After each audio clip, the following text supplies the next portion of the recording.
Okay. Hello everyone. Oh my god, nag-vlog. So hello, I'm Kate. I officially registered at the TBR Dream Marathon Batch 2025, which will be happening next year. Gusto ko lang i-document itong full TBR journey ko because I think na it will be a huge milestone for me. Girl, 42 kilometers yung tatakbuhin mo. Parang, what? Today, gusto ko siya i-document with you guys kasi I'll be claiming my welcome kit. Our welcome kit from the TBR Dream Marathon. Let's go! Gusto ko na rin makuha. Thank you.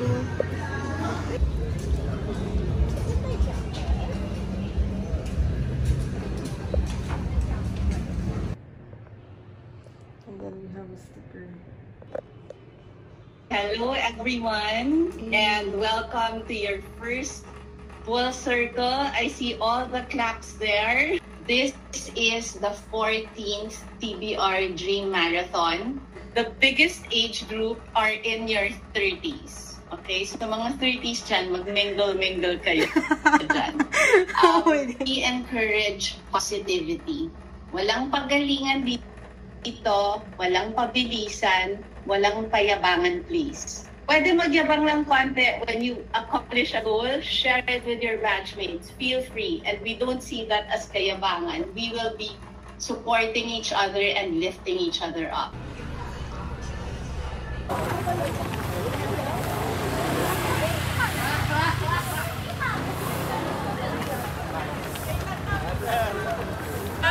Let's go!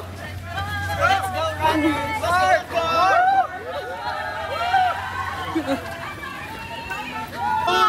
TBR 2025 brand new week!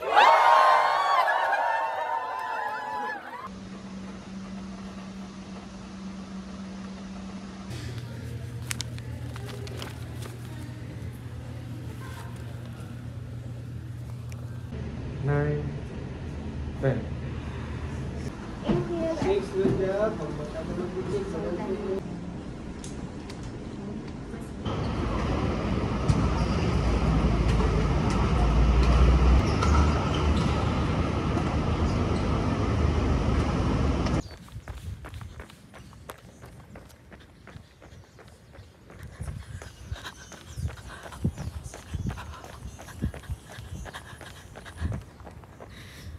So, I attempted to run my first 5K after a month of rest due to my injury. So far, I'm just glad it's pain-free. Actually, today is the bull session 2, which I cannot do yet.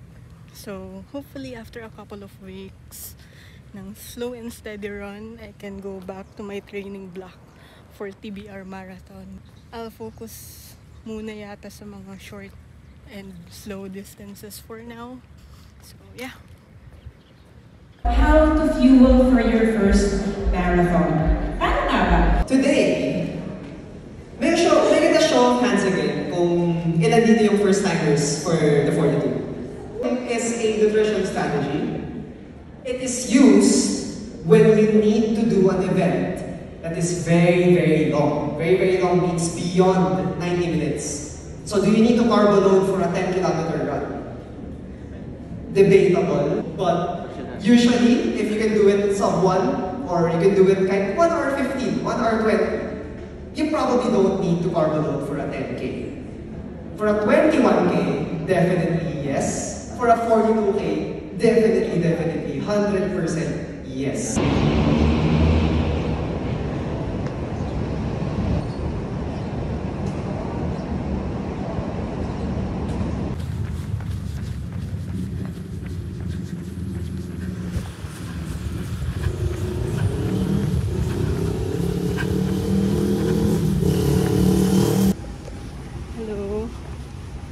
Today, it's a Sunday.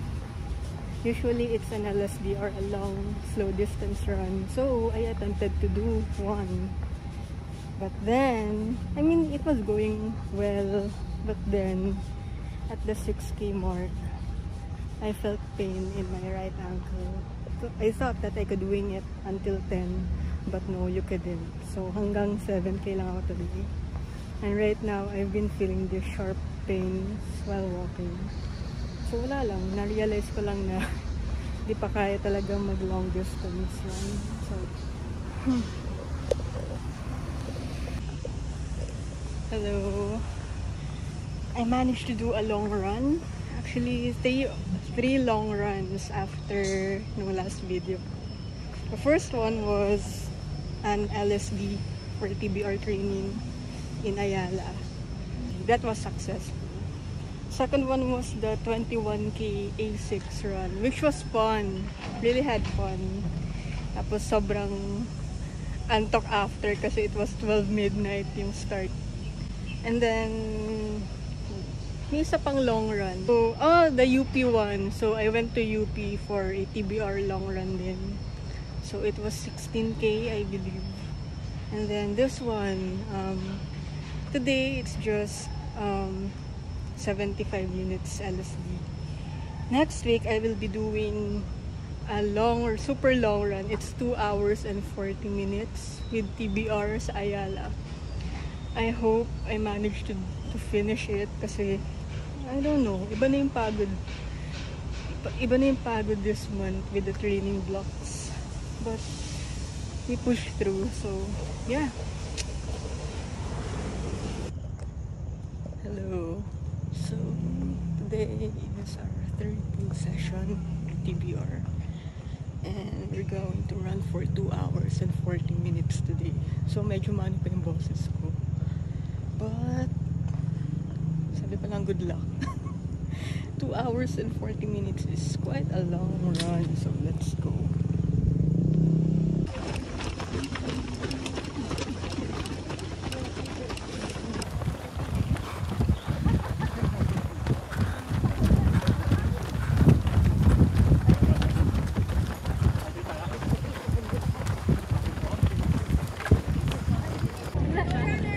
Good morning!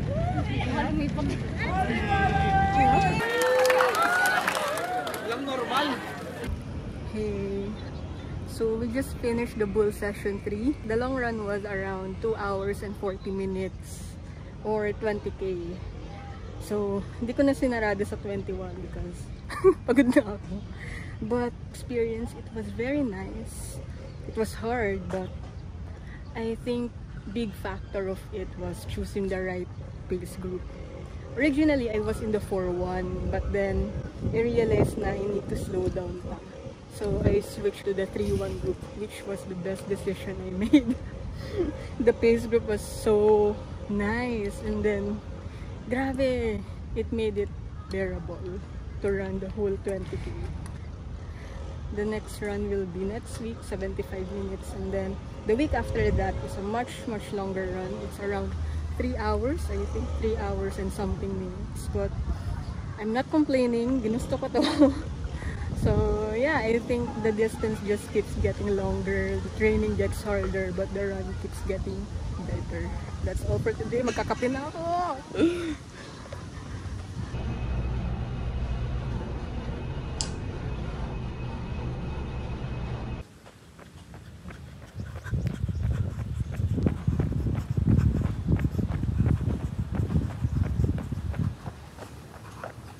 It's January 4, 2025. Yun. So, this is officially my first run for this year. And I would just like to give you a recap of what I did for the past few weeks. Kasi, na-realize ko hindi pala ako nakapag-video sa Kalibo. I just did a total of 2 runs. One is a chill run with my best friend Jayan. And then, the other one was a super duper long run. I think it was the longest run I did. It was 24K. And then after that, grabe parang ang sakit ng tuhod ko after. And then I needed to rest for a week for that. And then hence ito, I just did a quick chill run for today here in BGC. So I'm just hoping na pagdating ng Feb 16, everything will be okay pagdating sa paa ko. Kasi nakakatakot sumagat yung paa. Ayun lang. Because when you're running a marathon, If you fail to prepare, then be prepared to fail. Write it down. That's why we are all here, united as a TBR team, to make sure that you will finish. Let's go. Hi guys.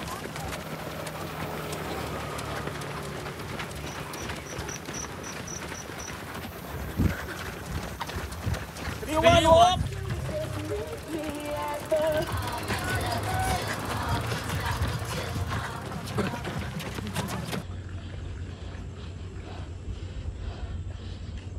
Let's go.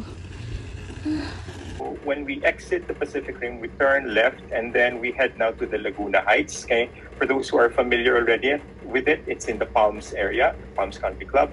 And from Laguna Heights, we now head towards Corporate Avenue.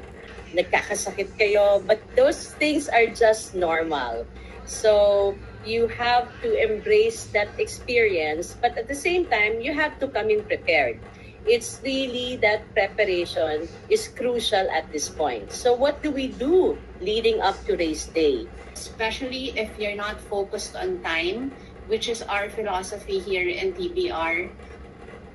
As much as I'm a Garmin fan, I look at my Garmin when I'm training. I use it to track my runs, everything really. But on race day, I try not to look at it.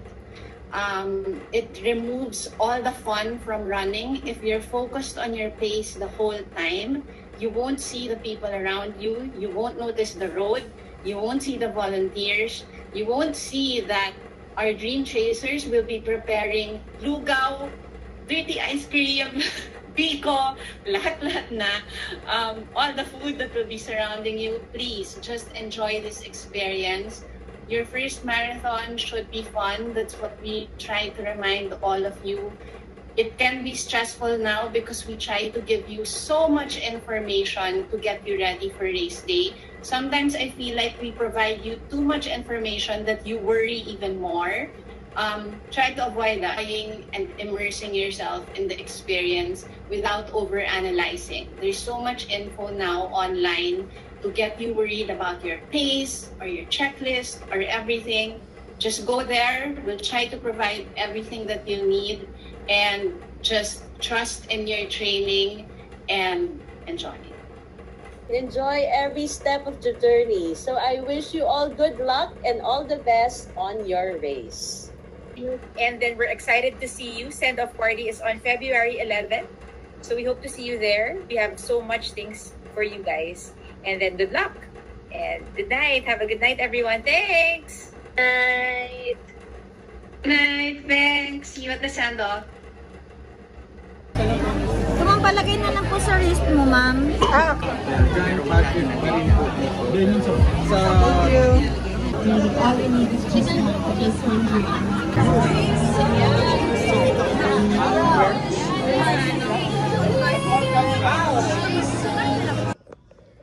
Hello. So it's been a while since I did an update. So it's Feb 14. It's 2 days before the marathon and it's Valentine's Day. And I decided to do a quick shakeout run. Ever since papering, parang hindi ako masyadong tumakbo because a lot has been happening lately. But I think with that week of rest, I think mas okay na nangyari yun because I really needed that rest for the marathon. And now, I'm just gonna do a quick 5K run. And the next run that I will be doing after that is the marathon na. So, quite excited. Kinakabahan din. But most of it, I'm really excited of what's gonna be happening. Mapasakit man or mapasaya, mapaiyak. But, yeah, nagsisink in na siya. So, let's go run muna.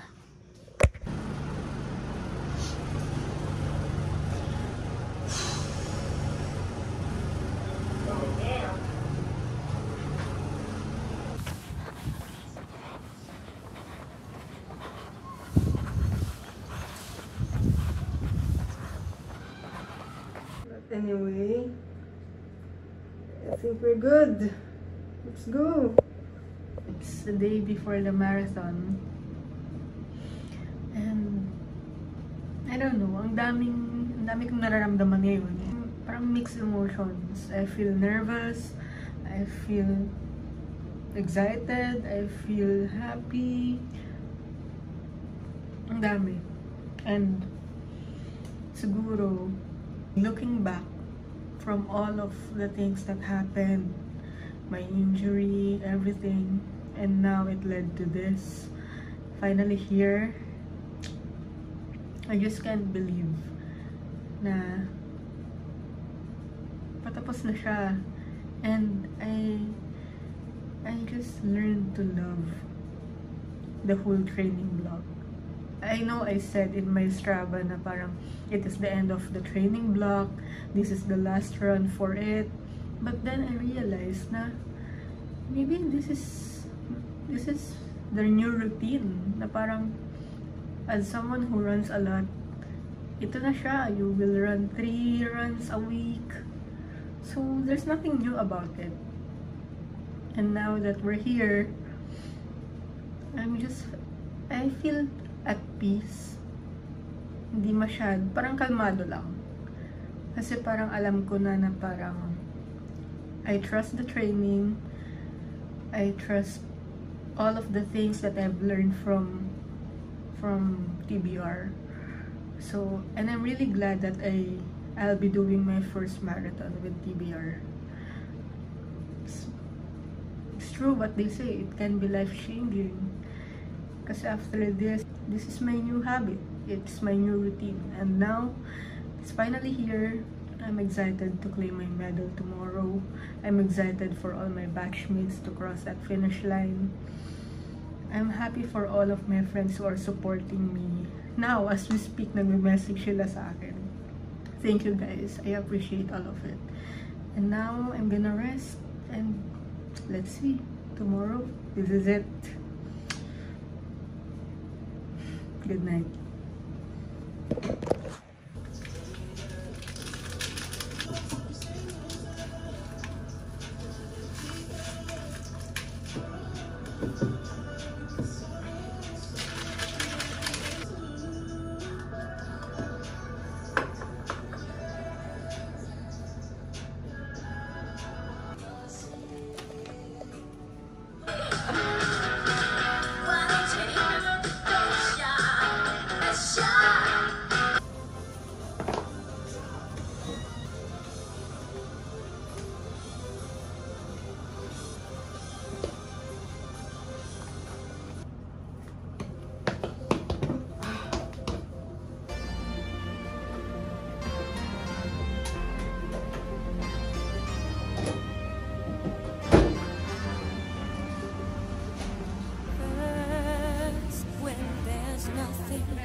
Good luck, Kate. Thank you. Thank you.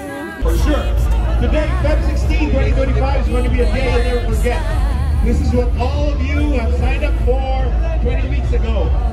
This is what you become a marathoner. Let's do this! 8, 7, 6, 5, 4, 3, 2, 1.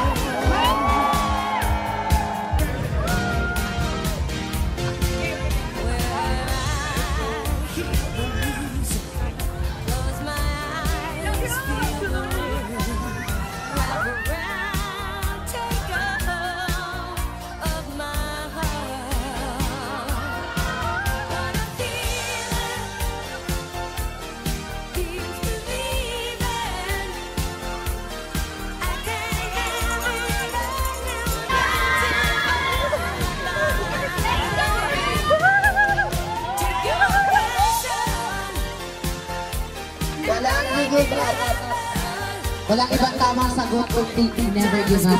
Go! Let's go. 30 to go. Let's go. 21 down. We're halfway there. Let's go. Medyo sumasakit na lahat. Ah! Woo! 27K. 16 to go. Ay, tama ba? Mali-mali yung mat. Let's go.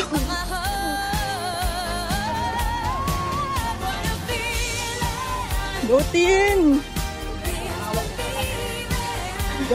God is good. Thank you!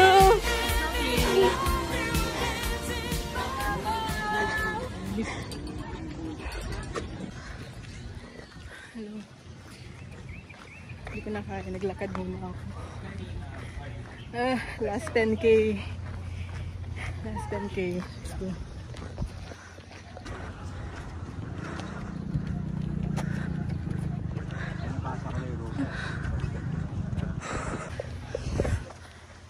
I'm approaching my last 5K. Ito na talaga.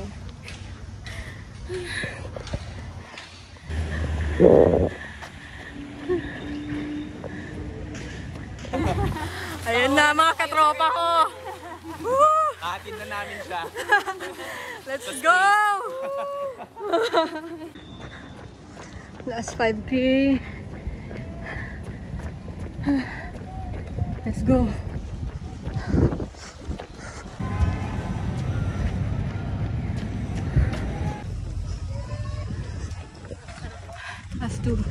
Last 2 kilometers. Let's go.